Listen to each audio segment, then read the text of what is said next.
जेकॾहिं ही स्वाद सूफ़ आहे त इन सूफ़ जो कहिड़ो फ़ाइदो, इन गोल्डन सूफ़ जो कहिड़ो फ़ाइदो। जेकॾहिं ही नारंगी आहे त हिन नारंगी जो कहिड़ो फ़ाइदो, हिन नारंगी जो कहिड़ो फ़ाइदो। जेकॾहिं ही वांगड़ आहे त हिन वांगड़ जो कहिड़ो फ़ाइदो। जेकॾहिं ही कद्दू आहे त हिन कद्दू जो कहिड़ो फ़ाइदो, हिन कद्दू जो कहिड़ो फ़ाइदो। जेकॾहिं ही गोभी आहे त हिन गोभी जो कहिड़ो फ़ाइदो। जेकॾहिं ही बसर आहे त हिन बसर जो कहिड़ो फ़ाइदो। जेकॾहिं ही पटाटो आहे त हिन पटाटे जो कहिड़ो फ़ाइदो। जेकॾहिं ही टमाटो आहे त हिन टमाटे जो कहिड़ो फ़ाइदो।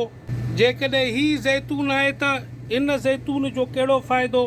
जेकॾहिं ही मिर्च आहे त हिन मिर्च जो कहिड़ो फ़ाइदो। जेकॾहिं केलो आहे त गजर जो कहिड़ो फ़ाइदो। जेकॾहिं मां आहियां त याया जो कहिड़ो फ़ाइदो। को फ़ाइदो न आहे।